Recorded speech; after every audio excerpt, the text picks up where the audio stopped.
The best and worst deaths in films, Labyrinth Live and Lord of the Rings Reimagined, plus YouTube finally sticks it to AI slop channels. Oh, it's time for class. Class is in session! Roll call! Bueller. I'm gonna be late for class. Bueller. Am I hallucinating here? Just what in the hell do you think you're doing? Late for shows. You're mine now. You belong to me. Did you study for the test? No more complaining. No more Mr. Kimblett to go to the bathroom. Nothing. There is no bathroom. Hello, classmates, and welcome to another episode of Middle Class Film Class. I'm your host for today, Pete. And I am Tyler. And I'm Joseph. All right, and we have a great show for you today. Welcome everyone on YouTube Live and otherwise, and of course, all the OG classmates that are still just listening in audio podcast only land. What's up, fellas? How's it going? It's going great. Great. I mean, asterisk, but yeah. Oh, okay. It's great with an asterisk. Asterisk. Is it the wind? Yeah. Was it the wind? The wind is getting to you. Why not I just mean, great? Well, you know, I mean, like the ominous weather that we're having, and I know we're not a meteorological podcast, which I Yet think you still talk about it every time. I know. You know what? And I think we don't talk about the weather enough. I think we should just actually start a weather podcast. Is there any You can go weather ahead. There's nothing stopping you. Is there any weather podcast? Yeah, it's called the news. Yeah, there's a whole channel dedicated to it. Yeah. Mark Finan. Oh, yeah. You ever heard of him? Well, yeah, he's Local legend. Yeah, he's retired though, so Yeah. you know. But yeah, local. Well, I had a legend for bagel sure. this morning. Oh, congratulations. An everything bagel. And nice. Yeah, can't go wrong with an everything bagel. Yeah, Yeah. I like that. I had like with the seeds on it. I feel like a little bird. I had a. I ate a half a pint of ice cream for breakfast this morning. Really? Yeah, I mean, nothing's saying you can't, but God damn, that life looks good. I know. What a life you live. The life you live. it's chaotic. Wait, why did you have? Did you? Why you had ice cream? What? in the freezer. I was gonna say that's also. It was in the freezer, right? Yes. Okay. Yes. No, Why? Why do you have ice cream? I wasn't and like Jared Leto and like drank it to a star in a movie that failed. What? Why did you have ice cream and no other food in your house? Last week you were saying you just had a bag of shredded cheese in your fridge and that's it. Mm-hmm. Yeah. And Voss. Yeah. I would like you to take a picture of the inside of your fridge on a Friday night or Saturday morning, and then send it to us, and then we'll review it on the Yeah, we'll podcast. post it on the Patreon. I like that idea, and I will commit to that. Okay. Next Saturday, I'll share Oh, that you'll commit to. Okay. I'll commit to. Yeah. I'll share the inside of my fridge if you share the inside of your fridge. Yeah. Well, I mean, it's not about me. How are you, Pete? How are you, Pete? I'm good. I got my hairs cut this morning. The sides. I thought you were growing it out. Just the sides. I am. I'm not touching the top. But I can't have the wispies on the side. It just Why? irritates me. I don't like it. It's irritating. Yeah. Yeah. I got my haircut a couple weeks ago too. I gotta get it. I got my haircut too. You couldn't tell. You cut your hair. You couldn't tell. No, Gavin Newsom did. No, Gavin Newsom did. No. He's too busy doing his podcast. After. Oh god, We have competition now. I know. It's like him and Bruce Springsteen and Obama are our main competition. Before before my sister got hitched, the hairstylist that my family goes and sees, he was obviously invited to the wedding and did everyone's hair and shit. Your so can I get this straight? Your whole family sees the same hairstylist. Correct. And it's Gavin Newsom? What a life you live. It's not Gavin Newsom, but yeah. Oh, for some reason I was imagining Gavin Newsom was the stylist. No, Gavin Newsom. I It's would the love same that. person that cuts Gavin Newsom's hair. He moonlights No, as I don't a think. barber. I don't think they do that anymore. But at one point, at one I've point. never cut Gavin Newsom's hair.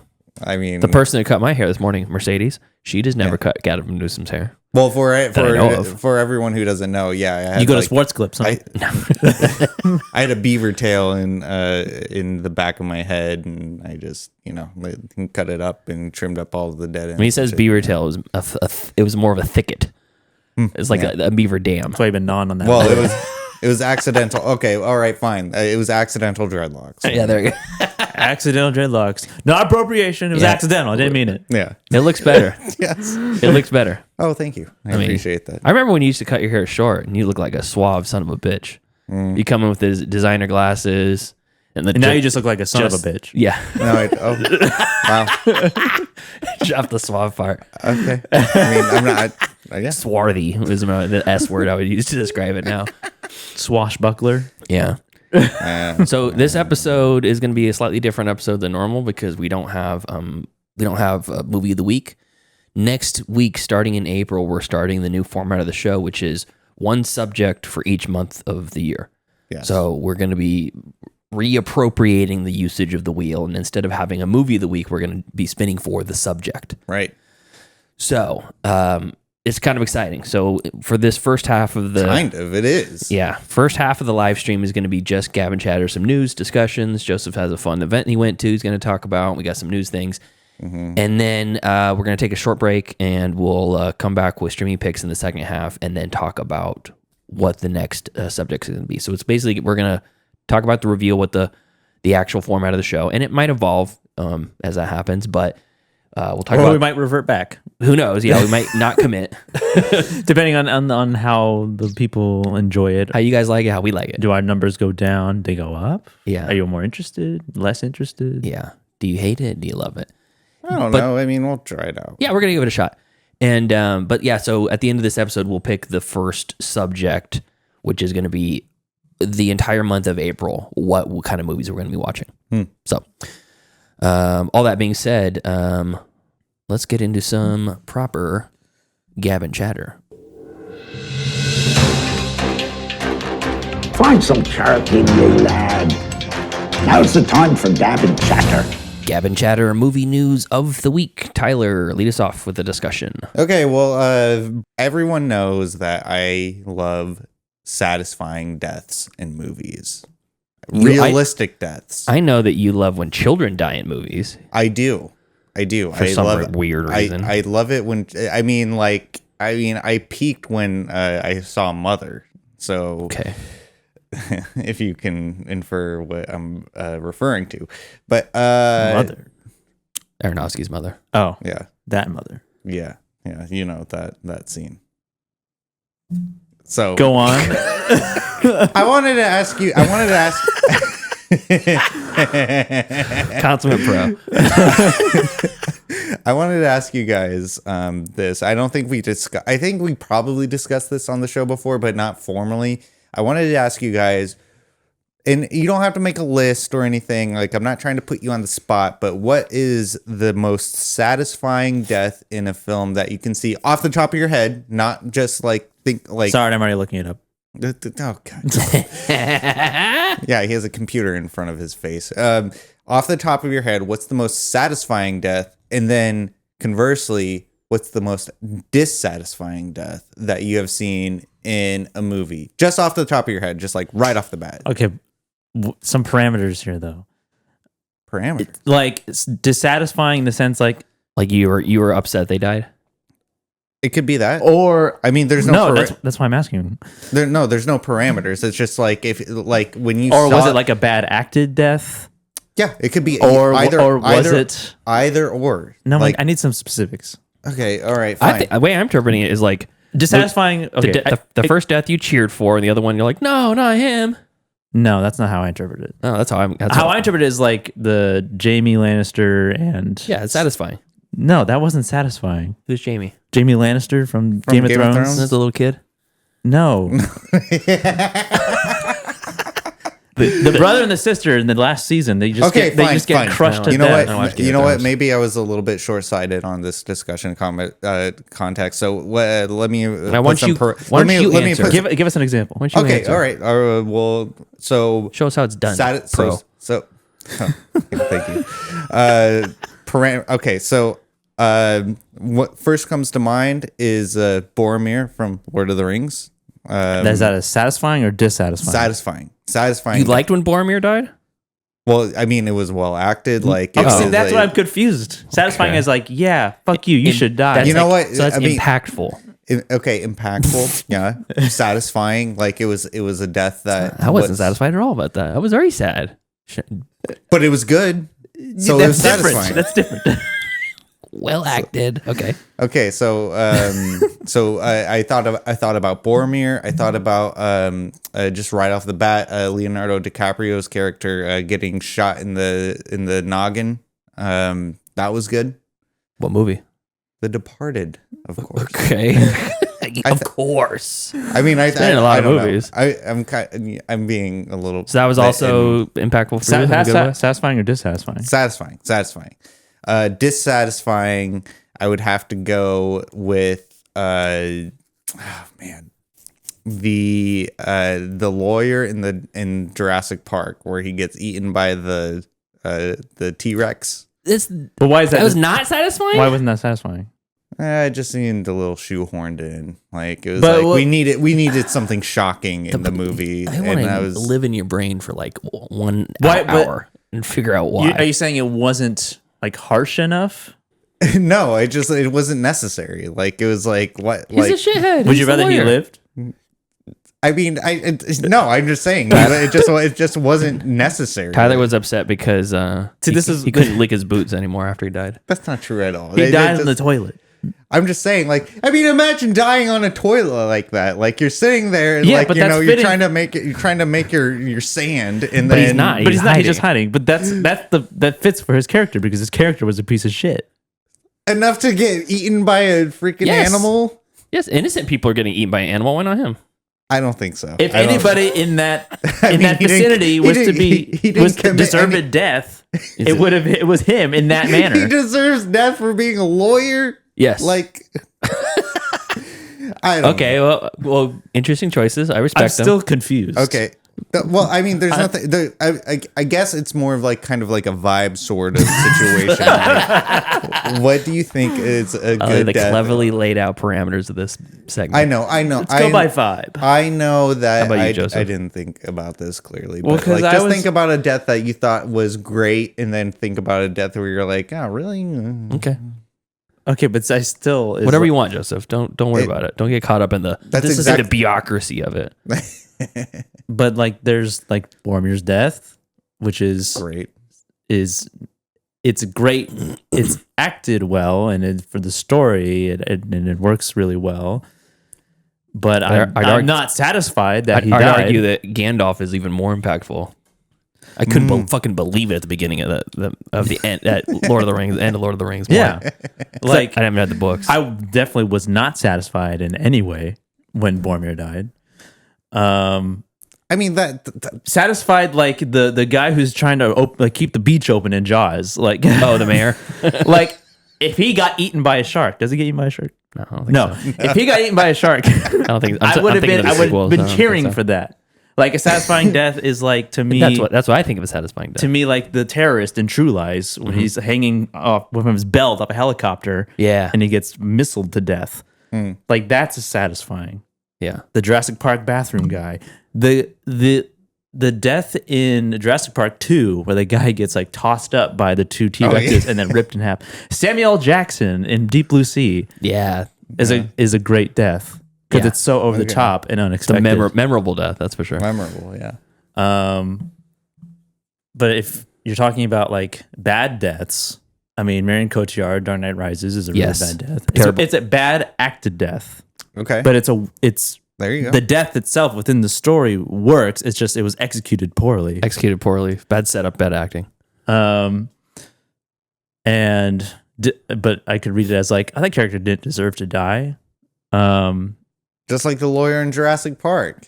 No. He's working for the man. It fits within that story because he's a bad dude. He's played as You're applying real life morality to this dinosaur movie, Correct. which is not a good way to broach the subject that you're bringing up. Okay, fair enough. Yeah. Plus, he's a lawyer, which is ACAB adjacent, I think.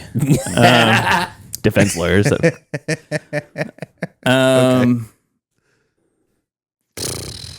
Dissatisfying deaths.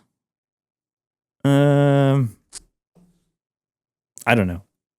I mean, it's not a movie, but again, Jaime Lannister and Cersei Lannister dying at the end of Game of Thrones. That was the very dissatisfying. It was very anticlimactic. Yeah. It was But just like I they get also crushed by Cersei. rocks. Yeah. Oh. I like that. Oh, those ones. Yeah. Yeah. Gotcha. But that's a TV show, so Yeah, so it doesn't count. yeah, it kind of does, but Pete. But I can't really think of any dissatisfying deaths. I need some. I have two very dissatisfying. Number one, Brad Pitt in Burn After Reading. Very shocking out of nowhere. Oh, yeah, and you're like, no, I love that guy. Yeah, that's a good one. Come on. That's a good one. Yeah, that's a good one. And also Billy Bibbit, One Flew Over the Cuckoo's Nest, played by Brad Dourif. Oh. Yeah, so fuck. That one's heartbreaking. Yeah. Absolutely heartbreaking in that. He's such a sweet character, and he's just troubled and, heart. Yeah. Bubba Gump, Oh yeah, Bubba. Green Mile, Oh. Kofi. I'd say Coffee. Yeah, John Coffey, and also Edward De La Tour. Because The mouse. Yeah, Mr. Jangles. Even though he comes back. Yeah. Yeah, Mr. Jangles' death was terrible. Hachi. Terrible. Marley. Satisfying deaths. The Nazis at the end of Raiders of the Lost Ark. Yes. Great. Hitler. That's a great Inglourious one. Bastards. That's a good one. That's a good pull. And although he doesn't die, the Jew hunter that in Inglourious Bastards also. yeah. Hans Landa. Hans Lander, yeah. A very satisfying end to his character. You're right. Inversely, or on the same movie, Michael Fassbender's character. Yeah, In the that's a basement shame. It's once you realize there's no getting out of there, you're like, no, he's so good. I don't want Fassbender dying anything. I want David to win in Alien Prometheus. Yeah. Yeah, and then Other satisfying deaths. I don't know. There's a lot of them. Unsatisfying. Predator. The Predator? Arnold finally kills Predator yeah. when he blows himself up or whatever. Oh, yeah. You're just That's like, it. he won. Yeah. He did it. That is like a finale right there. And also, I'd say both good and bad on both hands is Alien Resurrection, when the human baby hybrid gets sucked out of the hole. Yeah. You're like, oh, it's a fucking terrible, kill it. And then once you see it crying for its mom, you're like, okay, maybe I was Maybe it was a too little harshly. too. Will Smith's dog in I Am Legend. Yeah, that's a tough one. Vincent Vega was a good one. Ooh, yeah. Yeah, It's a little too quick for me. That's what I mean, I guess like for myself, like when it comes to movie deaths, I like the quickness of it. Like Burn After Reading, when Brad Pitt gets shot and killed, that was surprising, but also dissatisfying. Like I didn't even think about that. I was bummed that he just wasn't going to be in the movie anymore. Right. Yeah, that's what I'm saying. Same here. Because like his character is so charismatic and I wanted to see more of him. And then he's just like, hey, listen. He doesn't even say that. He just smiles. Oh, I thought he said, hey, listen. George Clooney kills him because he Yeah. just panics. Yeah, he panics. I like how he just smiling. He's like, grinning. hey, ear like, to ear. you caught me. And then he gets blasted. Yeah. Yeah. I don't know why. There's a lot of great scenes in that movie. Yeah, there is. Yeah. I mean, John Malkovich is just incredible in that movie. I need to rewatch it again. I haven't watched it in a while. Oswald Cox. Yes, dickhead, it's me. Yes. Yeah. Exactly. We have The your shit. he needs his glasses. My girl. Yeah. That was a joke, but Macaulay Culkin dying in The Good Son. Yes. Yeah, that's satisfying. That is That's satisfying. Fuck Very that good. kid. Fuck that kid. No, wait, hold on. Wait, hold on.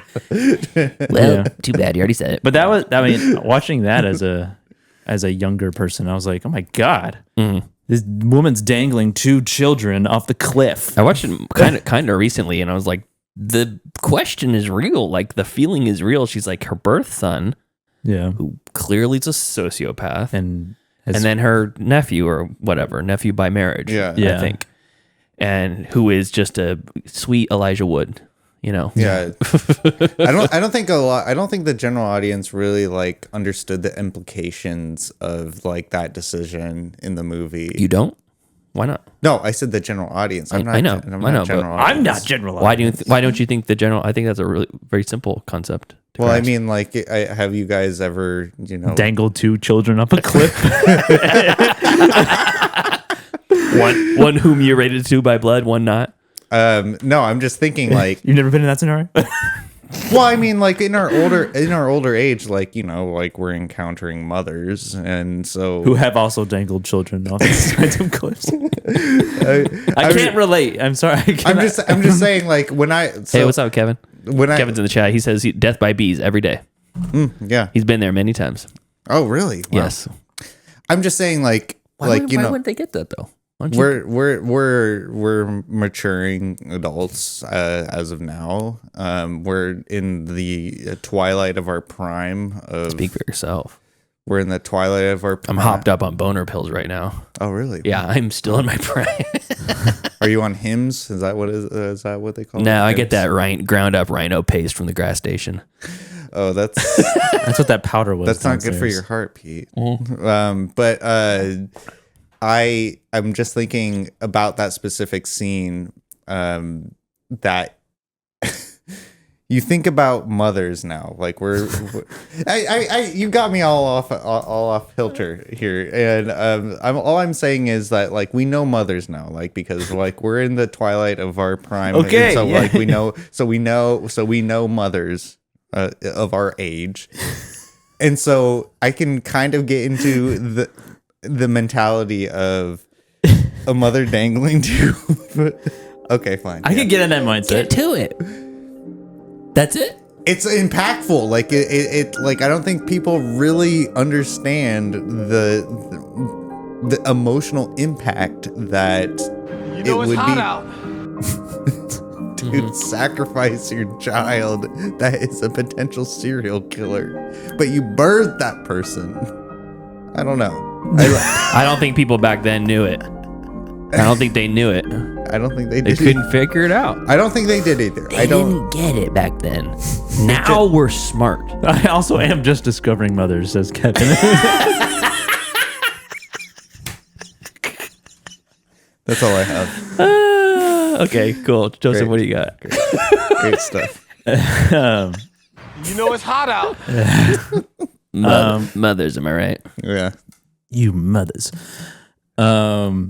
So I have a couple things. First thing, I went to a screening of the movie Labyrinth, which we reviewed before, but it was a special type of screening. It was a live band playing the score. They did not resurrect David Bowie for this. I forgot he's not with us anymore. They just played the instrumentation of the songs, and it's a musical, so there's quite a bit of music in it.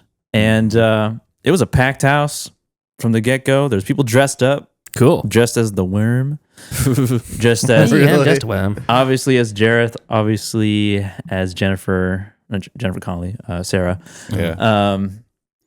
And Turn back, Sarah. Before it's too late. there was some missed opportunities though to dress up as like the guys who take their heads off. Yeah. The fire gang, and also Hoggle, the guy with the bird on his head. Yeah. Door knockers. You be quiet. And then at the beginning of I was a little annoyed. In the beginning of I was annoyed. before they started playing the At movie, this auspicious occasion, I was annoyed. they had like a costume contest, like an impromptu sort of thing. So they had a bunch of people come up, and there was like multiple Jareths and multiple Sarahs, and each in varying degrees of like commitment.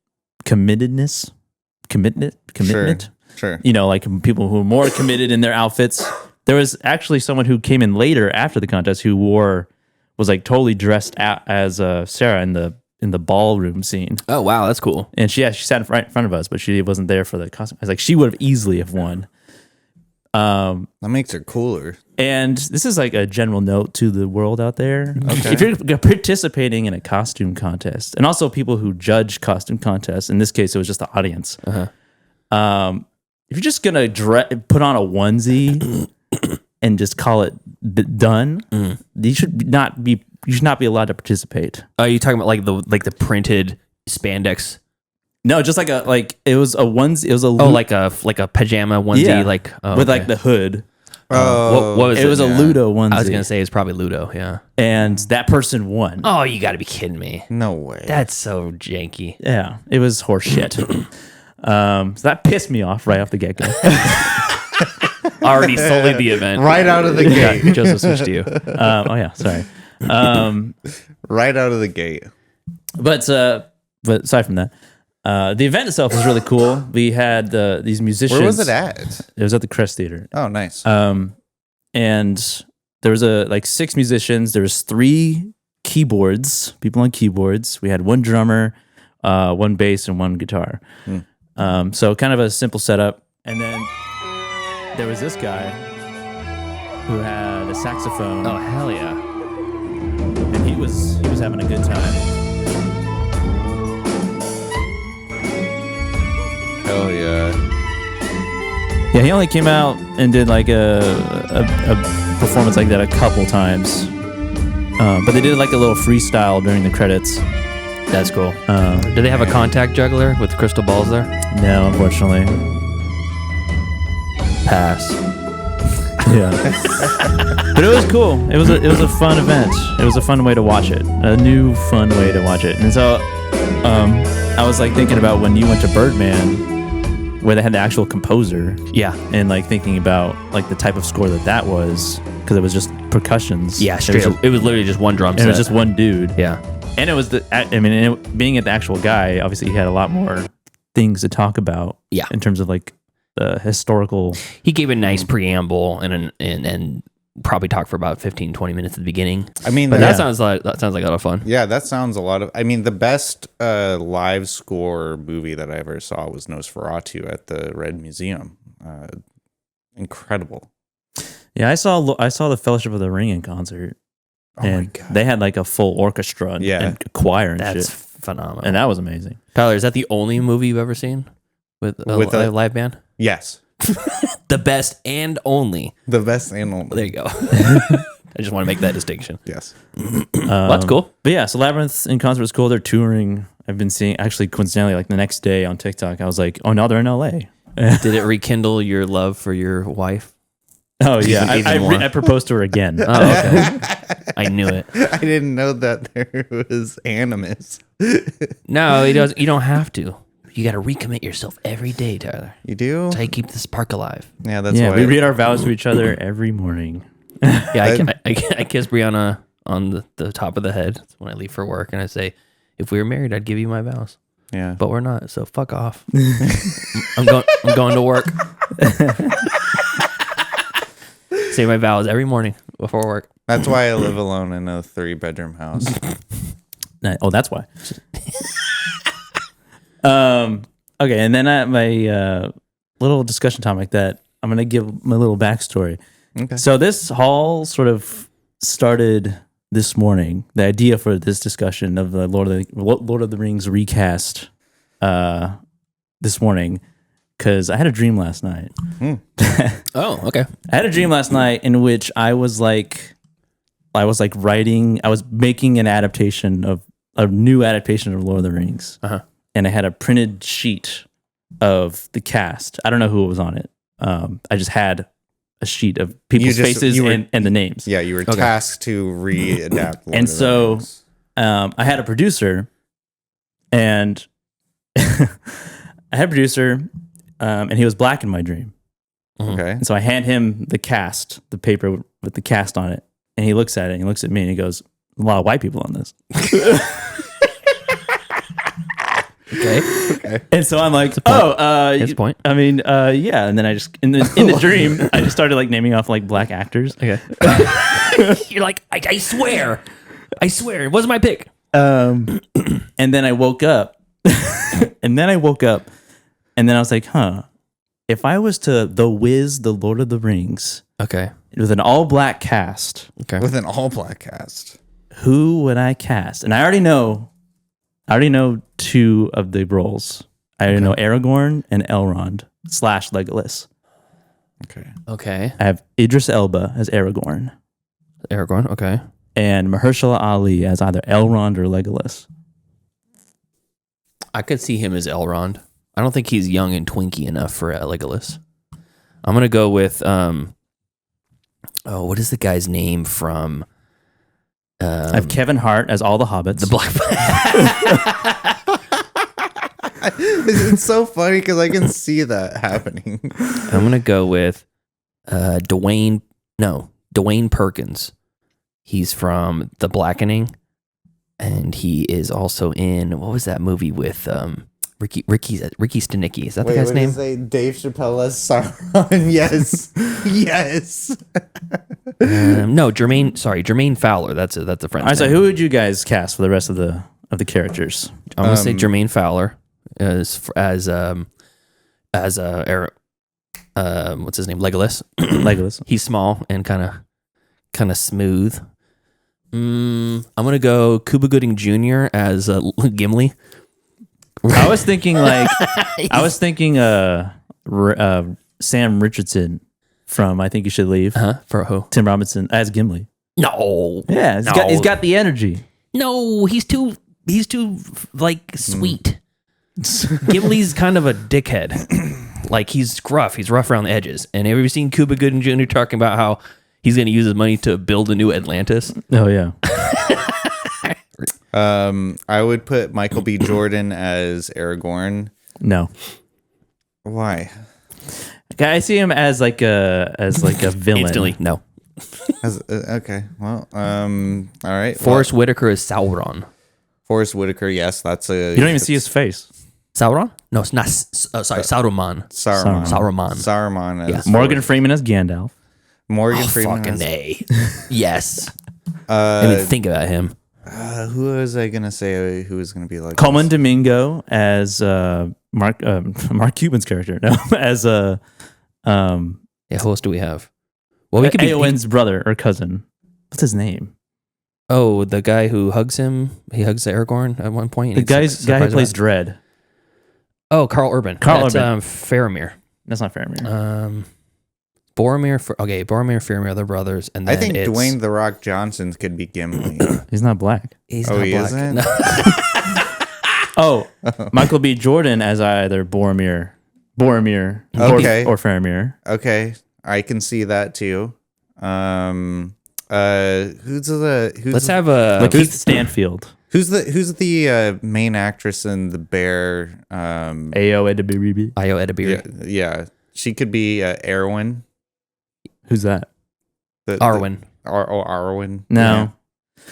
Jesus Christ! Well, I mean, you asking us for our opinions, you're just like, no, wrong. No. You're entitled I'm to. making the movie, okay? You're entitled He's the to. producer. You're no, entitled I'm the to. director. You're I'm casting it. Yeah, you're entitled Tessa to. Thompson as Arwen. Tessa Thompson. Okay.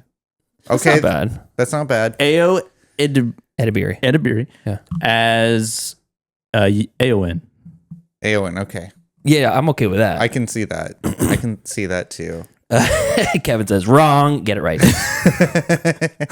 Wait, who is that in reference to? It's probably me. Yeah.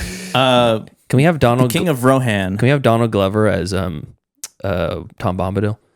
We actually put him in this version. No, we don't need Tom Bombadil. Yes, in we this. do. No, Yes, we do. Yes, Chris we Tucker do. is just as Ruby Rod. Yes. Des Cracker's Ruby Rod. Chris Rock as the mouth of Sauron. Oh fuck. And just being exactly Chris Rock. Forrest Whitaker. Oh, we already did. Yeah, he's gonna Sauron. He's Sauron. Yeah. We need someone for the King of Rohan and for Wormtongue. Oh, okay. So Grima Lakeith Wormtongue, Stanfield as Wormtongue. King of Rohan.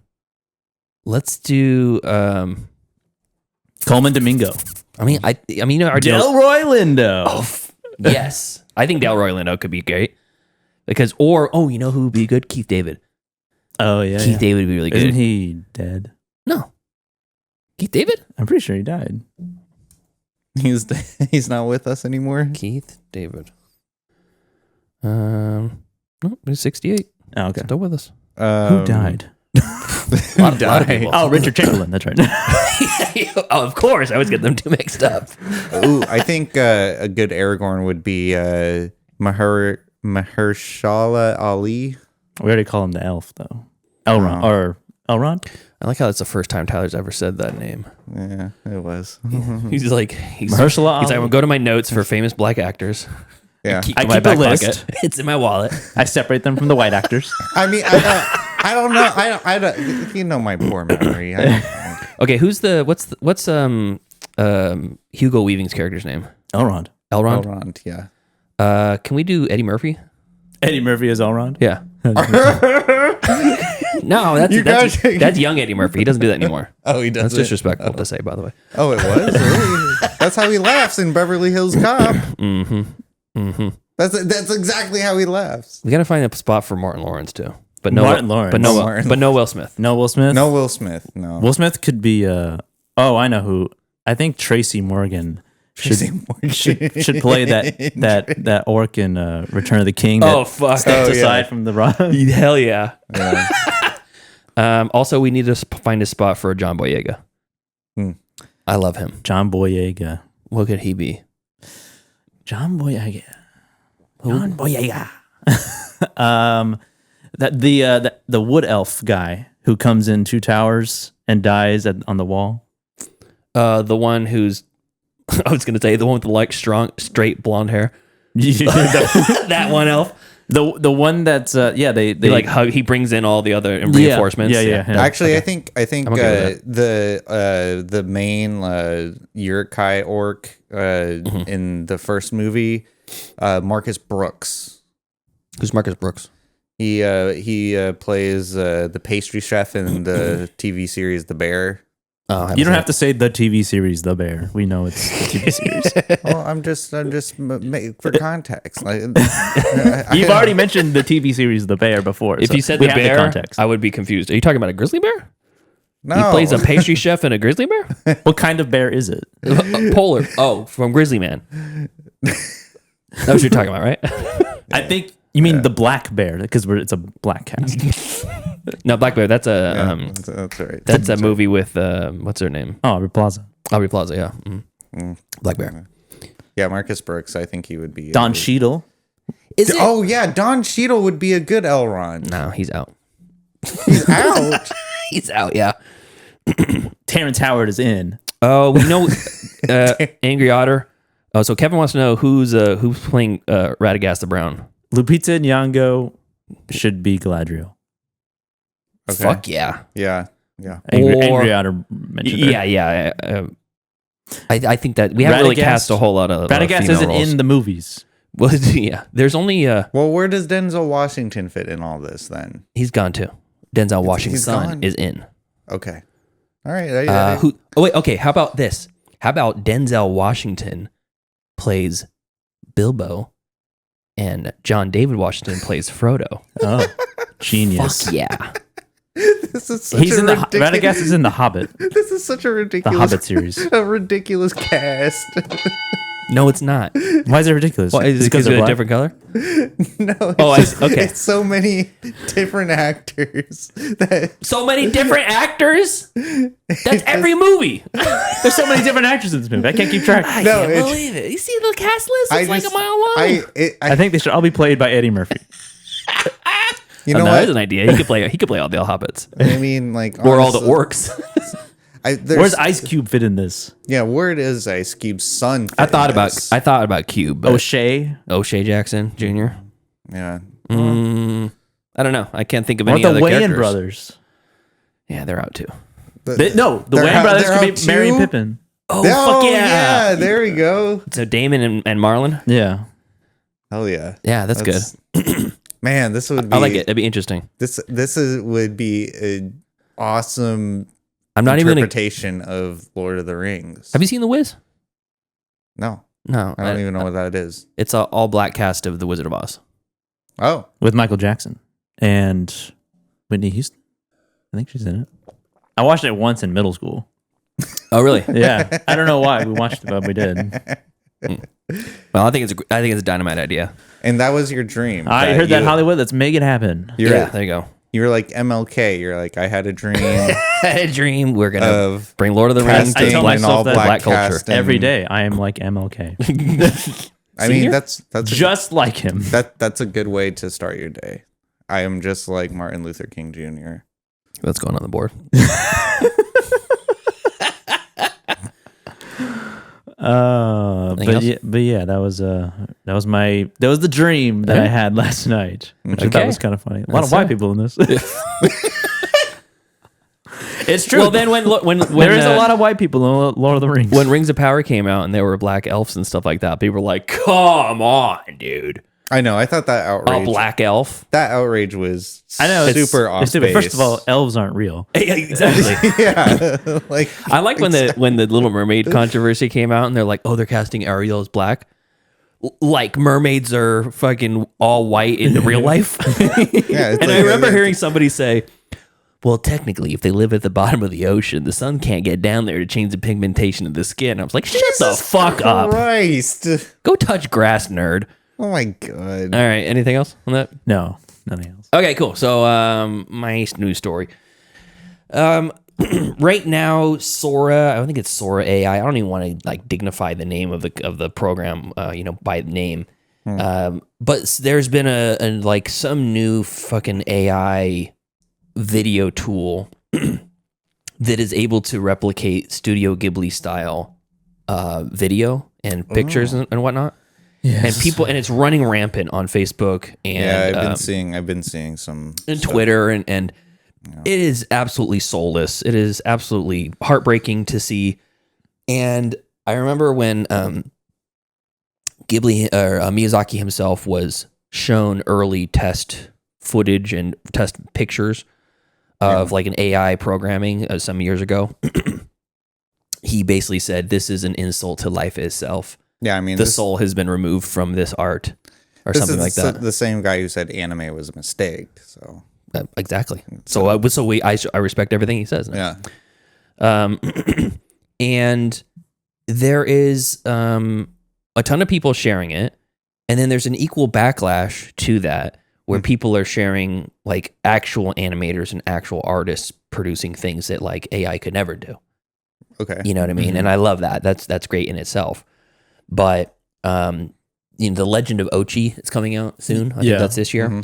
And the creator of that shared a sequence of behind the scenes of what is very small scene, and says, to make our films, we employed such special effects as puppetry, animatronics, Willem Dafoe, people in ape suits, and matte paintings. Willem Dafoe. Yeah. And he basically said, there's so many reasons we won't use AI for our films, but the first and foremost is that it's not very fun. Drawing, sculpting, building stuff in the mountains, that's fun. And this AI slop bullshit garbage that people churn out is fucking trash. It's absolutely trash. I've seen so many heartbreaking posts of artists sharing, that their catalog got somehow trained on the machine learning, and now people are basically recreating their photos or recreating their whatever. And I was listening to this artist recant this one specific photo that she had taken, and she's like, I had no money at the time, and I'm just building my portfolio. Nobody thought my stuff was commercial enough to make money, and it wasn't artistic enough to be in a museum. And so I was in this somewhere in the middle ground. I'm just trying to make my art. And she was this great photo of this woman with the face all painted white with little white flower petals kind of stuck all over her like a flower. Great photo, interesting photo. And this AI slop created something similar with just a different face on there, looked almost identical. And she's like, someone clicked a button on a keyboard or on a mouse and typed a few things into a keyboard, and they stole my soul. And I took hours, me and my friends, to stick these petals on this model's face. And it's like, that was the only thing that I had at the time. The money I had to be able to afford was like, I could buy 3 flowers and get enough petals out of it to make this photo. And it's like somebody basically stole that part of my entire life and put it out there as their own unique art. And like those fucking morons who do that are like, well, yeah, it only took me like 5 minutes to make this, and it took you like someone who's in poverty, to spend this time and money and like multiple people to get this involved. Whereas I just like typed this shit in or took your picture and then just repurposed it as my own through this AI garbage filter. Yeah. Well, and the reality is that's their own justification for it. They truly 100% believe it. The people that will champion this, and they say, oh yeah, but I'm an AI artist because I had to come up with the prompts. The shit wouldn't exist if it wasn't for real artists, because it's stealing their artwork and it's stealing their style. Ghibli and Miyazaki himself, basically, they showed a spot, one segment of, I don't know what movie it was. It was this crowd scene in a market. There's all these moving people moving through. And it's like a 10-second sequence. And it took them 18 months to animate that and make it exactly what it was. Yeah. Like looking at Akira, what was it? Akira, right? Akira? Yeah. Akira, the anime? Akira. Yeah. And you see that movie and like individually hand-painted backgrounds of those crazy cities and stuff. You're like, yeah, It's like literal teams of people and a shared vision to make something that great. It was a significant achievement in art. Or you can just say, make a 10-second clip that looks like Akira, but has me and my friends in it for our bachelor party. It's like, fuck yourself, you know? And it's like, part of me is almost like, I think, if you're going to do it for you and yourself and like your friends or whatever, you know, I'm not as like aggressively angry about it, although it is still soulless. It's just, it's meaningless nothing. I still won't do it, but it's meaningless nothing. It's the people that go and basically try to make money from it. It's taking money out of the pockets of the artists that are necessary for your bullshit to be created in the first place. Yeah, I mean, everyone is justified in feeling upset about the emergence of AI animation, and I, of course, have a displeasure for AI animation.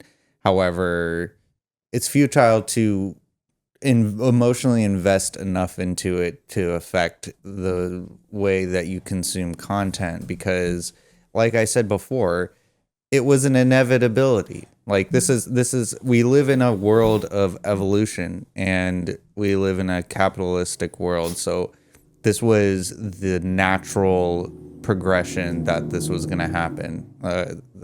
I'm sure it is, but I don't have to accept it. Of course not. Of course not. That's not what I'm saying. Like, I'm not saying I'm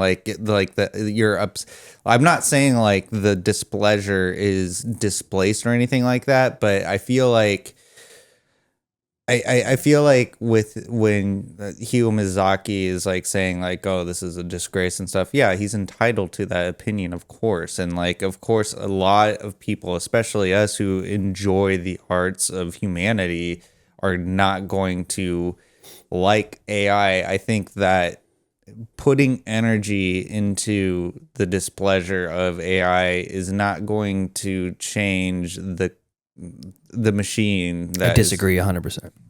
I disagree, because if I remove that energy and say I'm just going to keep my displeasure to myself, and I'm just going to silently watch people revel in this, and they don't realize what they're doing most of the time. Some of them do, and those people are particularly despicable.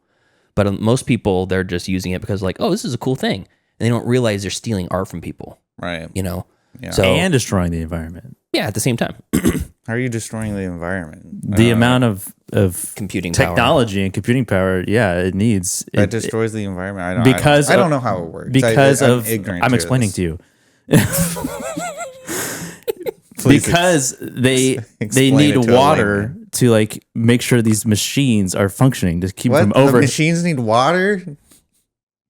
to keep them from overheating, and that water is just like recycling and going back into the world, and it becomes less. Okay. It's not drinkable water. It's not usable water anymore. I mean, this just shows a flaw in my character, that I'm apathetic towards like the way things work and everything. And maybe that's something I need to work on, about, you know, keeping my displeasure of things like AI art to myself, and maybe expressing it more outwardly and hoping that it changes. I mean, it's just like it just really ultimately comes down to like, will you use it or will you not use it? And I don't. If I know something is created by AI, I make a specific concerted effort to push against it. Yeah, you know, I will not comment. I will not like. I will not share. Well. I will. You know, if I had some of the pages that I followed recently that shared a bunch of Ghibli stuff on their page, and I'm like, this is an instant follow. Hey guys, I have to remove this page at this point. I think the Ghibli AI stuff is especially egregious because of how legendary of an animator he is, and so to like diminish the work that he's done for like decades. So you do agree that it's diminishing the work? Yes, But why is it different than diminishing Miyazaki's work and his legacy than some artist that makes their living like that? No, I agree with all of it. I agree that big titty goth girlfriend anime artists are going to be disappeared one day because the computers will take over and they're just going to reimagine infinite versions of big titty AI goth girlfriends forever. Yeah, well, you know, we all have to take our losses, but you know, there was when I was looking at big titty goth anime girls on the internet, As you do. I didn't realize it was AI until I think it was either Bruce Perky or you, Pete, that pointed out that's AI, and I was like, "What?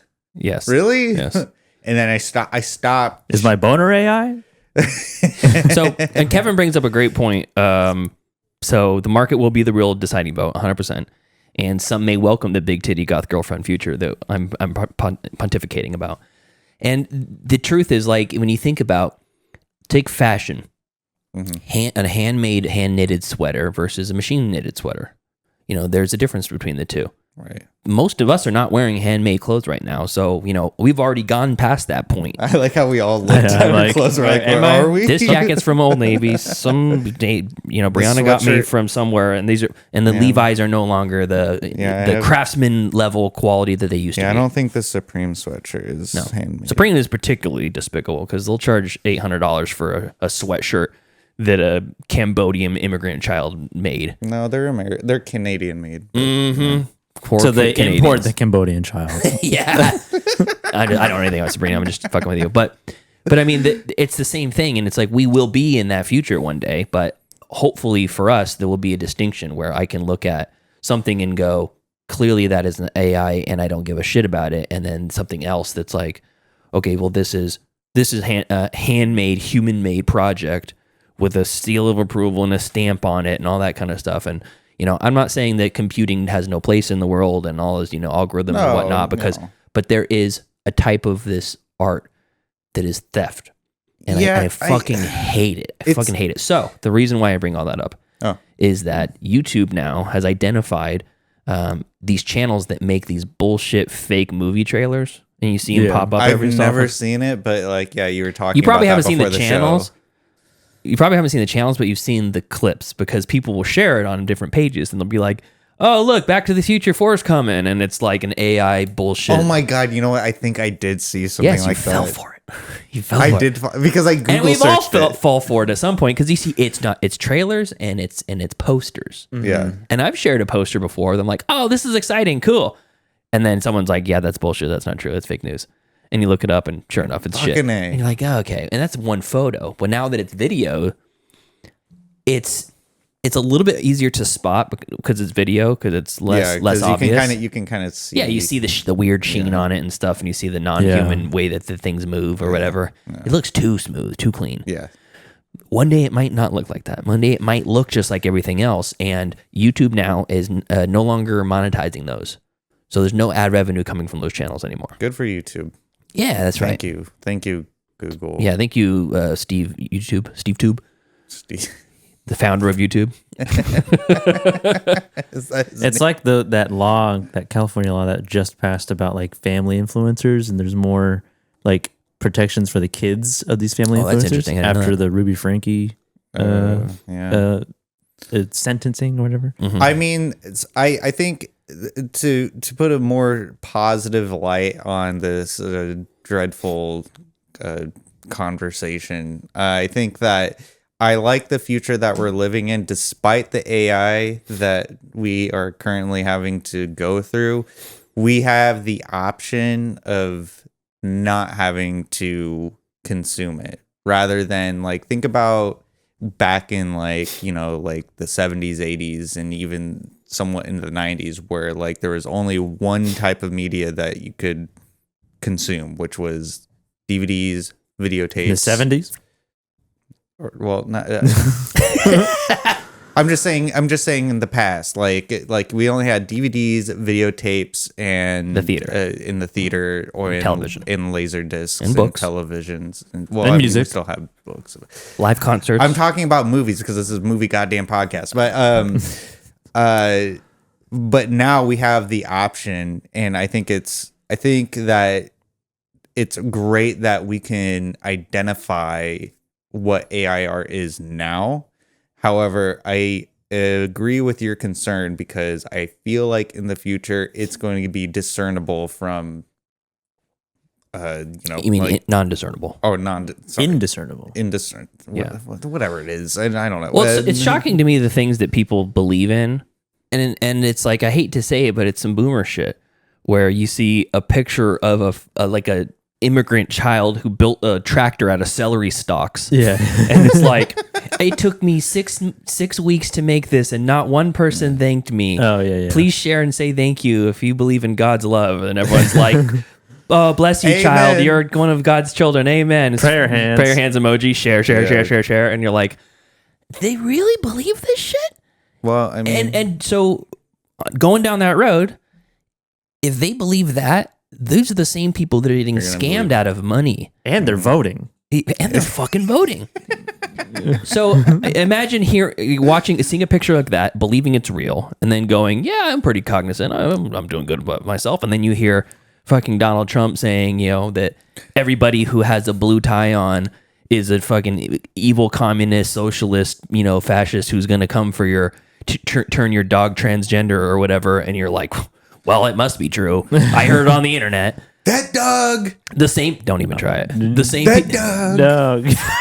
was transgender. the same, Transgender. All right. the same boomers that were telling us not to talk to strangers on the internet are Danger. now believing this bullshit. Yeah. So it's like Don't believe everything you see on the internet. just That see- generation told me. I just see a lot of just this really terrible decline of art in the humanity of art. And I'm glad that YouTube's taking a stand on The it. And general level of Well, intelligence. see, that's can I what. finish the story? Yeah, go. Okay. I'm glad that YouTube's taking a stand on it because at this point now, what's happening is, so I'll just read it straight from the article here. Deadline analyzed how screen culture is creating trailers that closely imitate official marketing materials for the franchise, like Fantastic Four and Superman, but it splices in AI imagery to tease irresistible details about a movie that appealed to their giant fandoms. irresistible. So KH Studios, meanwhile, imagines outlandish versions of major films and series, including a James Bond movie starring Henry Cavill and Margot Robbie, and Squid Game season with Leonardo DiCaprio in it. So, Oh my God. a handful of Hollywood studios, including Warner Brothers, Discovery, and Sony, are all secretly asking YouTube to ensure that the ad revenue goes from those to the studios rather than the quote unquote content creators. Yeah, those studios are starving. Well, I mean, they're using their intellectual properties and they're taking them and like bastardizing their product. As much as it is a soulless commerce, it's still somebody's art. Sure. Yeah. So now YouTube has now completely suspended Screen Culture and KH Studios from its partner program for violating monetization policies, meaning that they can't even earn ad revenue from the videos they produce now. YouTube's monetization policy stated the creators are borrowing material from others. Quote, you need to change it significantly to make it your own. It adds that videos must not be duplicative or repetitive and should not be made for the sole purpose of getting views. That last part's weird. Nah. They shouldn't be made with the sole purpose of getting views. Yeah. I know we make content so people don't watch. Yeah. If you look at our streaming numbers. That's the point. That's our sweet spot. Yeah. Anywhere between 2 and 6 people. Yeah, we really don't want people. That's listening. where we thrive. Yeah, that's our that's the moneymaker. So Fucking A. Kevin's got a he says I think it's a very good sign that the reaction to The Brutalist was general repulsion regarding their use of AI in the film. I agree with that too. And it's come out that there's much less actual use of AI than... Yeah, we went over it. Yeah, we talked about it last week, so I won't rehash it again. I'm going to talk about that movie in the Streaming Picks episode or later. So, but anyways, just kind of cool to see that. There's some other things too, like there's a lawsuit that was won specifically about... Wasn't it about Scarlett Johansson? No. Voice being used? I'm sure that was it, but that's what I'm talking about. It was something about training the AI algorithms to take from copyrighted sources, which has basically been my entire thing. This whole argument for the years it's been kind of growing. Mm-hmm. If they could train it off of your own art and you could make generative AI based off of your own art, then it's just a tool that you're using your own resources for. The second that you sick the program on the open internet and you're pulling from copyrighted sources to make this new stuff, then that's called copyrighted. Yeah. How can I, if I could come up with an idea while I'm working for a company and then they could claim intellectual property because I was being paid while I came up with that idea? You hear about that sometimes. Mm-hmm. How is that legal?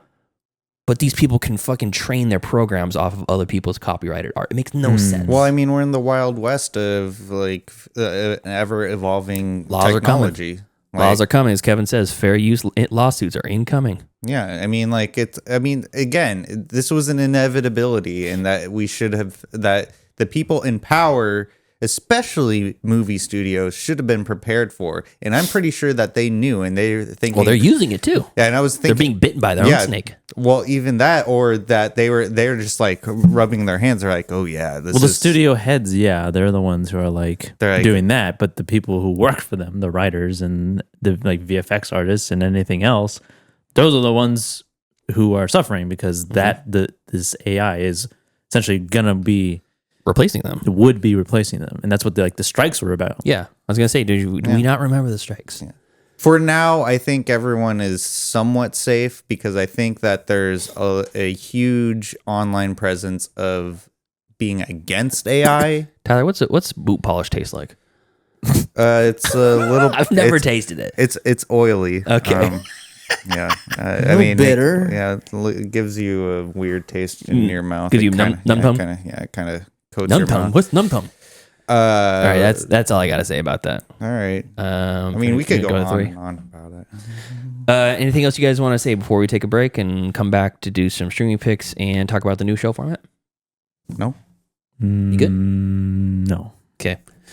Okay, so thank you to our cool SER duties over on Patreon. That's Javier, Heather, Michael, Steven, and Chris. If you want to support us on the Patreon, you can do so at patreon.com/middleclassfilmclass. Or you can just support us on the YouTube. Watch, share with a friend, watch to completion, put it on, and if you're listening to the audio, just To go completion. Yeah.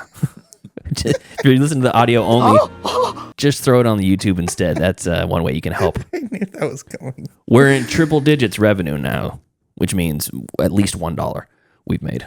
Nice. Triple digits. Hell yeah. 1 point. Cha-ching. Yeah. We're going to get the Pink Floyd money. Yeah. Oh, yeah. When we go over our revenue next time. Yep. So anyways, we'll go until next time. Thank you for joining us on this funky episode. Follow us later on in the week or later on today as we do our streaming picks, and then we talk about the new format of the new show. Follow us on Facebook, facebook.com/MCFC podcast, and send us an email, mcfcpodcast@gmail.com. Yeah, and follow us on Instagram at Middle Class Film Class. And follow us on Twitter at Podcast and Gypsy and on TikTok at Middle Class Film Class. All right. We're going to be probably about 20 minutes or so, maybe something like that, and we'll come right back. We'll see you in a bit. See ya. See it. Well, I had a bagel this morning. Class dismissed. I gotta get out of here. The bell doesn't dismiss you. I dismiss you. You're free to go. See you next week. See you later. See you later. That's a wrap. Great show.